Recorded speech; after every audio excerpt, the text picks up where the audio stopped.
Oke, bismillahirrahmanirrahim. Halo guys, assalamualaikum warahmatullahi wabarakatuh. Jumpa lagi bersama kami di Marola Channel. Apa kabar semuanya? Semoga sehat selalu, panjang umur, dan diberikan rezeki yang banyak sampai 7 turunan. Amin ya rabbal alamin. Dan terima kasih banyak bagi yang telah mengklik video ini. Semoga kalian semuanya masuk surga. Amin ya rabbal alamin. Guys, geger terbaru dan langsung viral. Anggota DPR dicecar habis-habisan sampai keringat dingin. Di video kali ini, salah satu anggota DPR yang juga merupakan Ketua Komisi 3 dari Partai Gerindra, Habibur Rahman, dicecar habis-habisan oleh salah satu jurnalis kondang, Najwa Shihab. Boro-boro mewakili dan membela kepentingan rakyat, Habibur Rahman sampai dibikin kewalahan dan keringat dingin menjawab pertanyaan-pertanyaan yang dilontarkan oleh Najwa Shihab tentang RUU perampasan aset terhadap koruptor atau maling uang negara.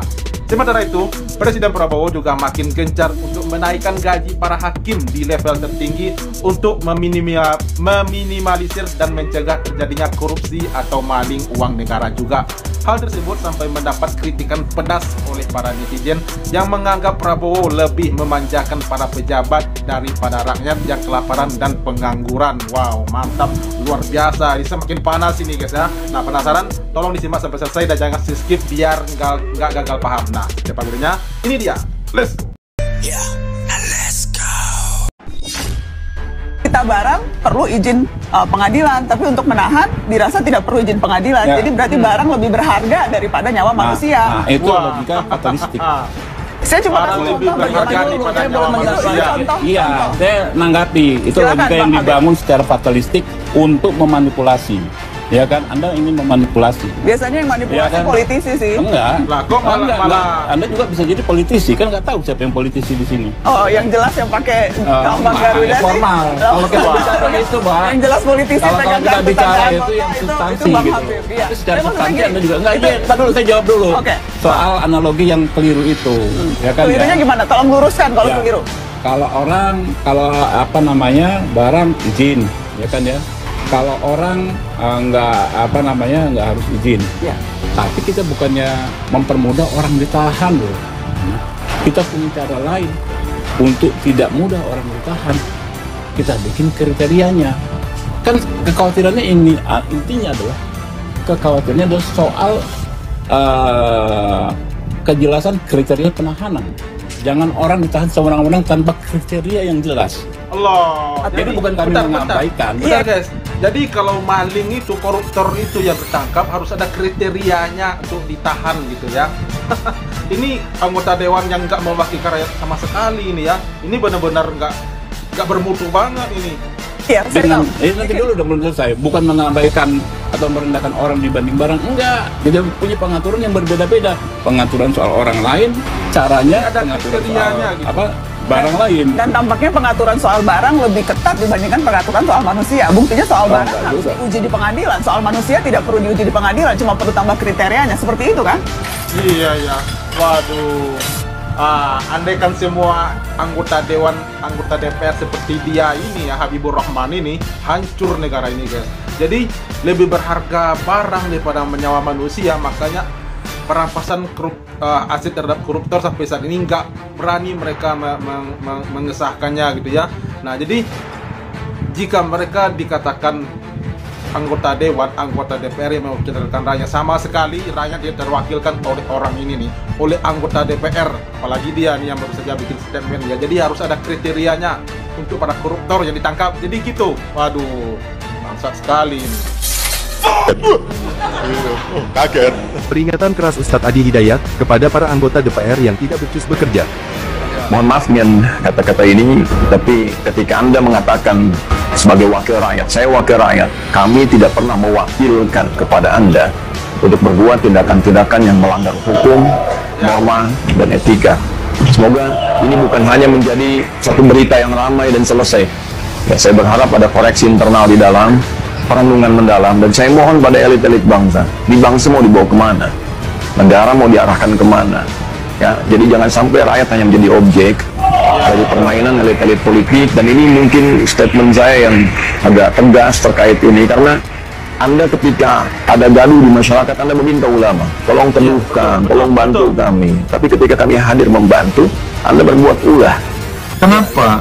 Ketika benar bicara sekali. tentang undang-undang perampasan aset, kok rasa-rasanya khususnya para politisi-politisi yang ada di parlemen ini kan terkesan tidak terlampau semangat dan terkesan ya memang tidak terlampau menjadi prioritas. Karena kalau mau jujur sebenarnya salah satu yang paling ditakuti oleh koruptor itu jika kekayaannya itu diambil alih.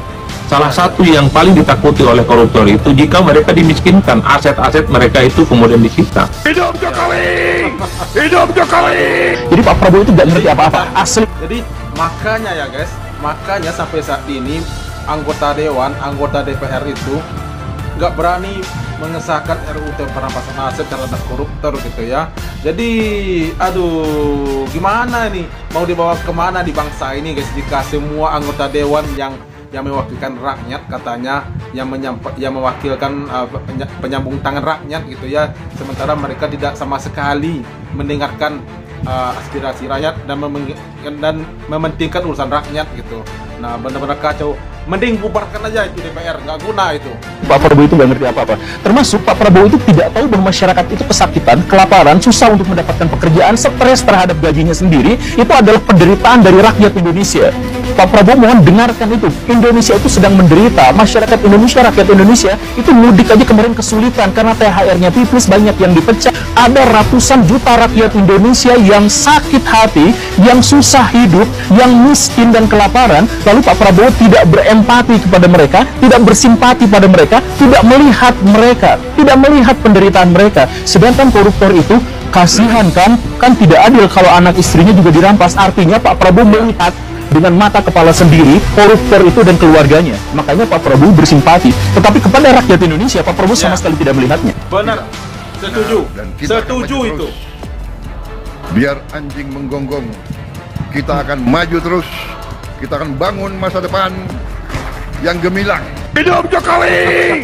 Hidup Jokowi! Iya iya. Kita bisa perbaiki. Benar sekali itu yang disampaikan oleh Guru Gembul tadi ya. Pak Prabowo lebih mengepentingkan urusan para pejabat-pejabat Republik ini daripada kepentingan rakyat. Apalagi beliau katanya ini akan menaikkan gaji hakim di level tertinggi untuk mengatasi meminimalisir terjadinya korupsi. Apakah mungkin korupsi andaikan gaji mereka dinaikkan setinggi langit gitu ya, apakah mungkin mereka nggak akan maling? Nggak mungkin. Kalau mentalnya maling sampai kapanpun tetap akan maling dia Pak. Jadi nggak perlu para pejabat-pejabat itu apalagi hakim-hakim itu dimanja-manjakan dengan dinaikkan gajinya, nggak perlu. Mending rakyatmu yang diurus, naikkan level rakyatmu, naikkan derajat rakyatmu biar nggak di bawah terus gitu ya. Oke guys, lanjut. Semua gaji hakim-hakim kita, kalau perlu hakim-hakim kita gajinya yang paling tinggi di Republik ini.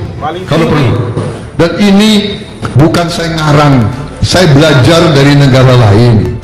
Di Inggris, Ketua Mahkamah Agung adalah gajinya lebih besar dari Perdana Menteri.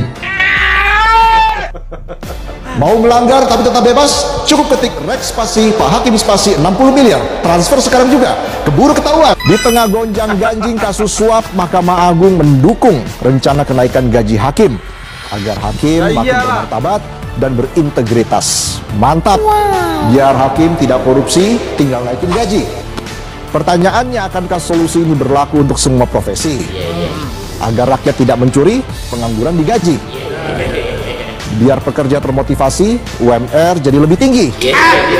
Mimpi kali ya.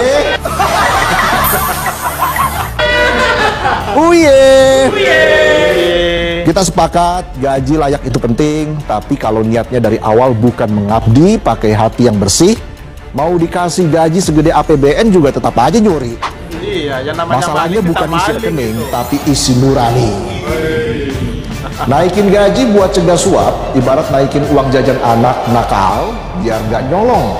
Iya, iya. Bukannya insaf, anaknya malah jadi penada barang gelap. Iya, iya. Kau yang gelap. Hukuman korupsi sudah sepatutnya berat, tapi kalau pelakunya penegak keadilan harus dikali lipat lebih berat. Iya. Karena hakim adalah teladan rakyat. Kalau hakim nakal, yang lurus jadi sesat, yang sesat semakin banyak siasat. Jangan sampai putusan pengadilan kayak promo voucher pulsa. Mau melanggar tapi tetap bebas? Cukup ketik Rex spasi Pak Hakim spasi 60 miliar. Transfer sekarang juga. Keburu ketahuan. Bisa aja saya. Mantap. Hukum jangan cuma jadi hiasan di pojokan pengadilan. Negara ini nggak cuma butuh hakim yang pintar dan hafal pasal, Ya. tapi hakim yang jujur dan punya moral. Ya. Karena percuma Dan juga hafal pasal punya kalau iman satu vonisnya lagi. tergantung amplop tebal. Untuk penyitaan aja itu perlu izin pengadilan kan? Luar biasa nih. Untuk menahan izin pengadilan enggak jangan itu lah. Logika sederhananya gini, Bos. barang yang mau disita harus izin pengadilan, dapat izin Bos. hakim baru barang disita. Itu barang. Orang, Sementara itu orang orang. ditahan. Itu orang. nggak Udah, perlu pasti. izin. Lo ngomong gitu. Itu contoh konkret. Enggak, Kan enggak. gini, makanya kan kita berusaha untuk supaya publik Enggak, tidak salah. mau terlibat dalam Ya, diskusi pasti. tercerahkan. Jadi kan harus Pasti. dikasih contohnya itu tuh yang Ya, bisa berapa mudah ini? dimengerti gitu bang. Iya, Bos. Itu misalnya contohnya tuh, Nah. untuk menyita barang perlu izin pengadilan, tapi untuk menahan dirasa tidak perlu izin pengadilan. Ya. Jadi berarti barang lebih berharga daripada nyawa manusia. Nah, itu logika fatalistik.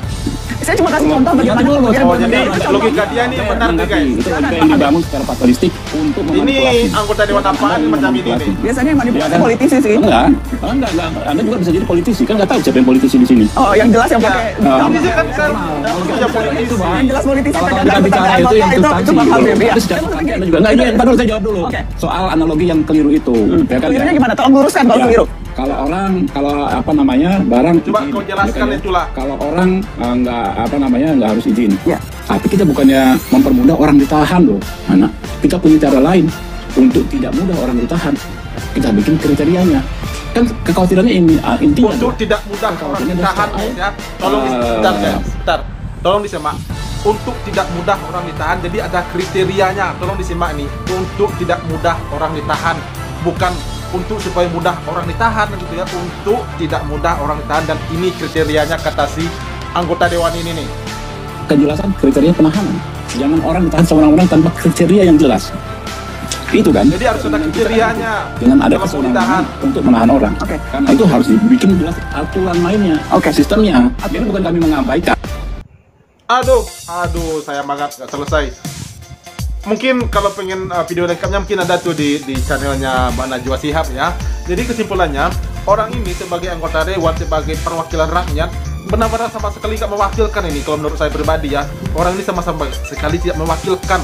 Ya, di sini terlihat jelas kearoganannya menjawab pertanyaan dari Mbak Najwa gitu ya, yang mengatakan tadi jika orang tidak mudah ditahan, jadi ada kriterianya. Maksudnya itu apa gitu ya? Sementara para pasar aset dia lebih mementingkan harta daripada nyawa manusia gitu ya. Ini aduh kacau nih, makin kacau nih negara. Aduh, aku emosi ini guys.